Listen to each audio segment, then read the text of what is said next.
بالرفق وجل الخير والسعد. அன்பிற்குரிய சகோதரர்களே, அல்லாஹ் நல்லடியார்களே, குர்ஆன் என்பது ஒரு தடவை மட்டும் படிக்கக்கூடிய ஒன்றல்ல. குர்ஆன் என்பது ஒரு தடவை படிச்சுட்ட வாழ்க்கையில் அப்படிங்கிற மாதிரி இல்லை. அது வாழ்நாள் முழுக்க திரும்ப திரும்ப படிக்கப்படக்கூடிய ஒன்று. குர்ஆனை திரும்ப திரும்ப ஓதுவது சம்பந்தமான சில கட்டளைகளையும் அதை மறுப்பது பற்றிய எச்சரிக்கைகளையும் கொண்ட ஒரு தலைப்பை கொடுத்து சில செய்திகளை இங்கே சொல்றாங்க. நபித்தோழர் அபி மூசா ரலியல்லாஹு அறிவிக்கின்றார்கள், இந்த குர்ஆனை அடிக்கடி ஓதி பாதுகாத்து கொண்டிருங்கள். முஹம்மதின் உயிரை தன் கையில் வைத்திருப்பவன் மீது சத்தியமாக, அதாவது அந்த அல்லாஹ் மீது சத்தியமாக, திரும்ப திரும்ப ஓதி அந்த குர்ஆனை பாதுகாக்கவில்லை என்றால் அந்த குர்ஆன் கயிற்றில் கட்டப்பட்டுள்ள ஒட்டகம் அந்த கட்டிலிருந்து விலகி விரண்டோடுவதை விட மிக வேகமாக உங்கள் உள்ளங்களிலிருந்து ஓடிவிடும் என்று நபி ஸல்லல்லாஹு அலைஹி வஸல்லம் சொன்னார்கள்.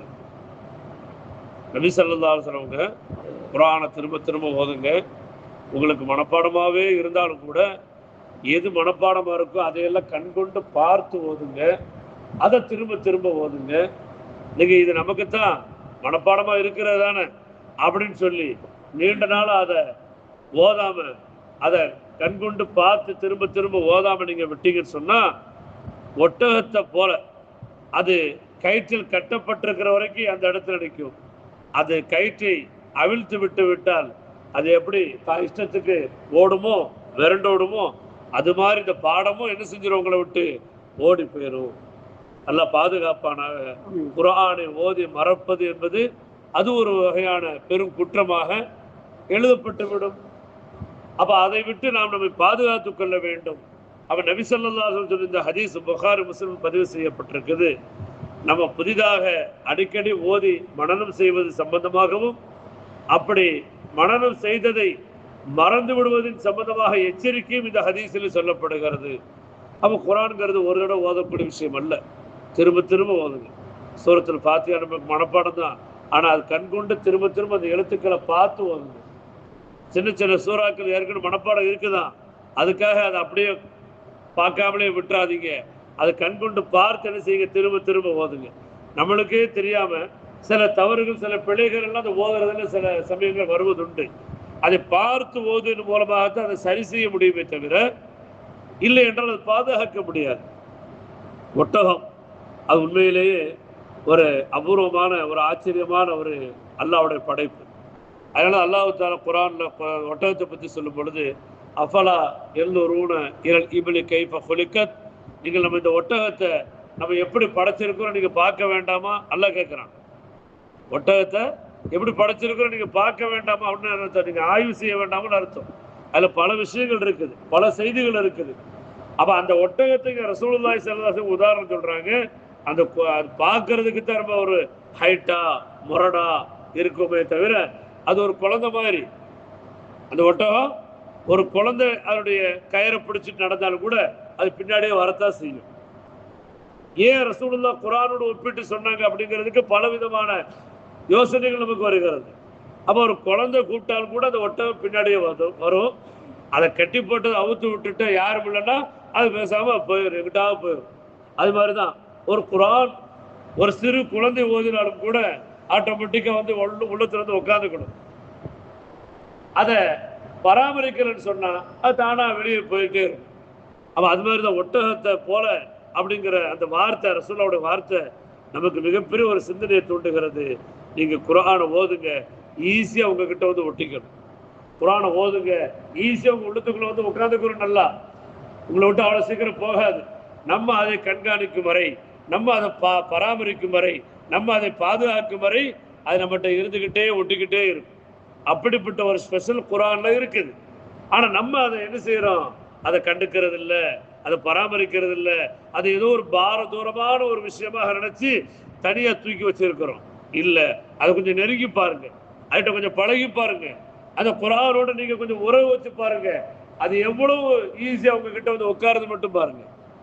ஏன்னா அல்லாஹ் திரும்ப திரும்ப சொல்றான், வரத்த எஸ்ஸருல் குர்ஆன் லிஸ்ஸிக்ர், நம்ம இந்த குர்ஆனை நினைக்கக்கூடியவர்களுக்கு நம்ம லேசாக்கி இருக்கிறோங்கிற அல்லாஹ் தஆலா, ரொம்ப ஈஸியாக ஆக்கி இருக்கிறோங்கிற அல்லாஹ் தஆலா குர்ஆன்ல அல்லாஹ் சொல்றான், என்னுடைய வேதத்தை உங்களுக்கு ஈஸியா ஆக்கிட்டே பண்ணு. இதோட வேற என்ன இருக்குது? ஆனா நம்மளா நினைச்சுக்கிட்டு இருக்கிறோம், வயசாகி போயிடுச்சு, உச்சரிப்பு வராது, மண்டையில நிற்காது, பாடம் மண்டையில ஏறாது, இந்த வயசுல எப்படி ஓத, இதெல்லாம் நமக்கு சைத்தானுடைய சூழ்ச்சியான ஒரு எண்ணங்கள். முயற்சி பண்ணாமலேயே முயற்சி பண்ணுவதற்கு முன் உண்டான ஒரு தள்ளி போடக்கூடிய ஒரு யுக்தி, சைத்தான யுக்தி. அதை நம்ம என்ன பண்றது இல்லை, கொஞ்சம் கூட விருப்பத்தோடு அதை ஒரு ஆர்வத்தோடு அதை நம்ம நெருங்கிறது கிடையாது. அப்போ நம்ம மௌத்துக்குள்ள குர்ஆன அல்ஹம்துலில்லாஹ் ஓதிரணும், மௌத் வரைக்கும் குர்ஆனை ஓதணும். அதுக்கு சொல்றாங்க, அடிக்கடி ஓதணும்னு அர்த்தம், நீங்க திரும்ப திரும்ப ஓதிக்கிட்டே இருக்கு. கொஞ்சம் நேரம் கிடைச்சாலும் அல்ஹம்துலில்லாஹ் ஒரு ஆயத்தாவது டெய்லி எடுத்து ஓதுங்க, ஒரு ஐனாவது எடுத்து ஓதுங்க, தினமும் அதை டச் வச்சுக்கிட்டே இருக்கு. அல்லாஹ் அக்பர். ரொம்ப தானே, கொஞ்ச நேரம் செல்போனை விட்டு நம்ம சும்மா இருக்கிறோமா, ஒரு வேலை இல்லை சும்மா உட்காந்துனா கூட ஏதாவது வந்திருக்குதா அப்படின்னு ஒரு எடுத்து பார்த்துக்கிறோம். ஒன்றுமே இருக்காது. வாட்ஸ்அப்பில் வந்திருக்காது இல்லை, யாராவது செய்தி அனுப்புகளை திரும்பி எடுத்து பார்த்துக்கிறோம். ஃபேஸ்புக்கில் அப்பப்போ என்ன அப்டேட் ஆகிருக்குங்கிற பார்த்துக்கிட்டு இருக்கிறோம். அப்போது கையில் இருக்கக்கூடிய இது போன்ற சாதனைகளை எல்லாம் அடிக்கடி எடுத்து பார்க்குறோம். நம்ம எவ்வளோ பெரிய அற்புதம், நம்முடைய கண்ணுக்கு முன்னாடி இருக்கக்கூடிய வாழும் அற்புதம் இந்த குர்ஆன். அப்படிப்பட்ட இந்த குர்ஆனை நம்ம கண்டுகொள்ளாமல் விடுறதுங்கிறது அது நமக்கு மிகப்பெரிய ஒரு இழப்பும் துரதிர்ஷ்டம் தானே தவிர குர்ஆனுக்கு எந்த விதமான இழப்பும் கிடையாது. அப்போ இங்கே சொல்றாங்க, அப்துல்லாஹ் இப்னு உமர் ரலியல்லாஹு அன்ஹு அறிவிக்கிறாங்க, குர்ஆனை தெரிந்தவருக்கு உதாரணம் கயிற்றால் கட்டி வைக்கப்பட்டுள்ள ஒட்டகத்தின் உதாரணத்தை போலவாகும். அவர் அந்த ஒட்டகத்தை பேணி பாதுகாத்து கொண்டால் அதை தன்னிடம் அவர் வைத்துக் கொள்ளலாம். அதை அவிழ்த்து விட்டு விட்டால் அது அவரை விட்டு போய்விடும்.